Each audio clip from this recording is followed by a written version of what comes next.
I think it's a very complicated, deep question that maybe my therapist will be able to answer better than I could.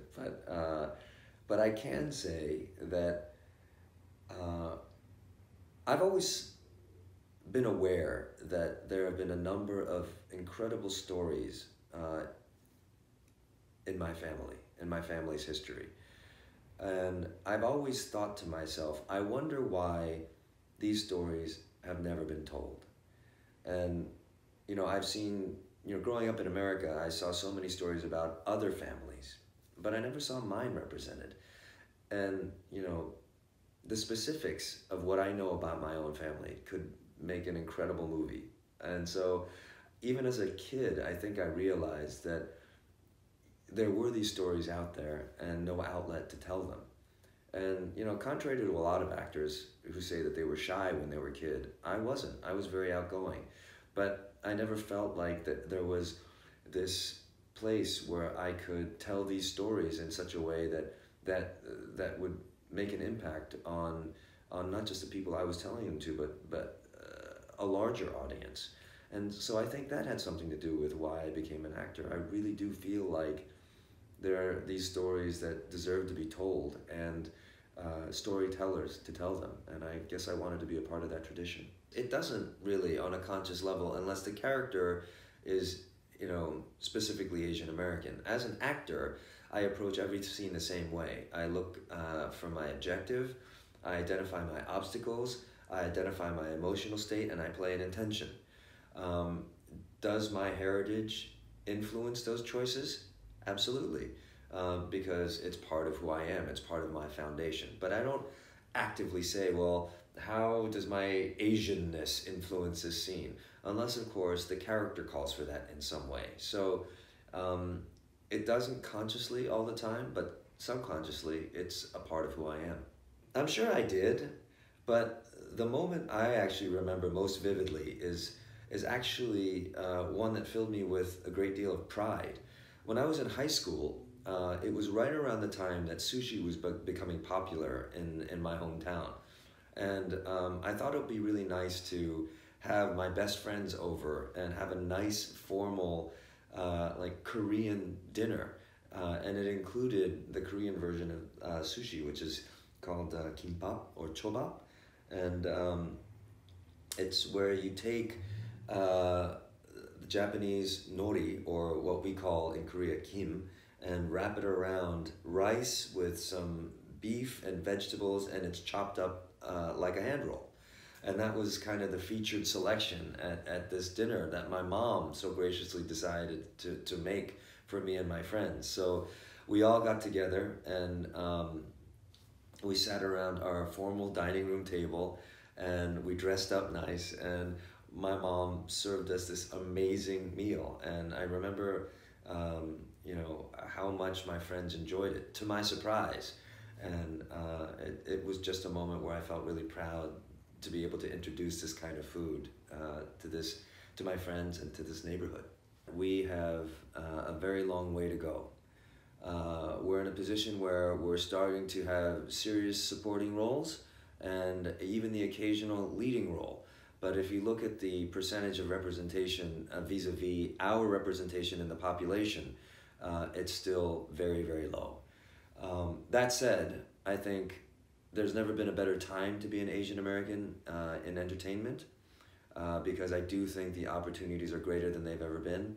And I think we're making progress in the right direction. So I'm really optimistic about what happens in the future. I have to say that I have done my fair share of binge watching. Some shows that come to the top of my head right now are House of Cards, BoJack Horseman, Master of None.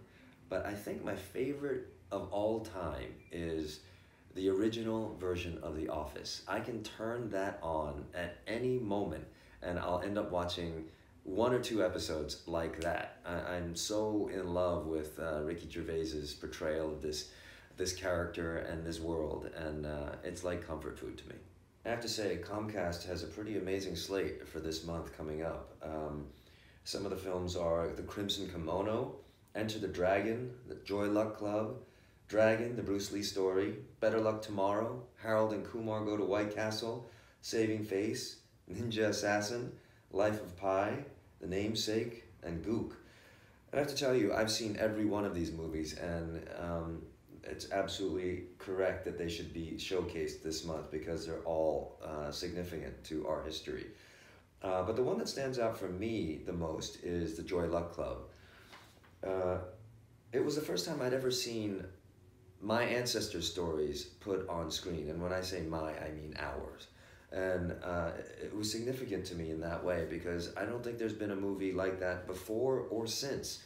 And it's 30 years old now. So, and there's one scene in particular that I remember so vividly. It's when the family has just sat around and had a big banquet with all the neighborhood friends, and Q Chin's character is cleaning up with Ming Na Wen's character after the banquet where they've just had crab. And Ming Na is quietly cleaning up, and her mother says to her, I saw you take the worst quality crab because you have the best quality heart. And that to me was so significant because it spoke to so much of the way my family operated and the way I approach things in life. And after that, she says to Ming Na Wen, I see you. And it reminded me a lot of my parents' relationship with me because they were very hard on me growing up, but it was these little small moments that led me to know that they loved me, and that the way that Asian American families express their love is different from a typical quote-unquote American family. And seeing these moments on screen were so powerful. And I remember sitting there with a friend who I was watching it with, and I looked over at him. He had tears streaming down his face. I had tears streaming down my face. Another friend of mine had tears streaming down her face. And so it was one of those seminal moments in a movie theater for me. It was very, very powerful. I have to say that I went to Taiwan over the Christmas holiday season this past year. And I was there for the first time. And in Taipei, at a night market, I tried these tiny little deep fried crabs, not tempura, but just kind of crispy fried, and they were each about the size of a quarter, and they were like popcorn. I was just popping them in my mouth, and they were so delicious.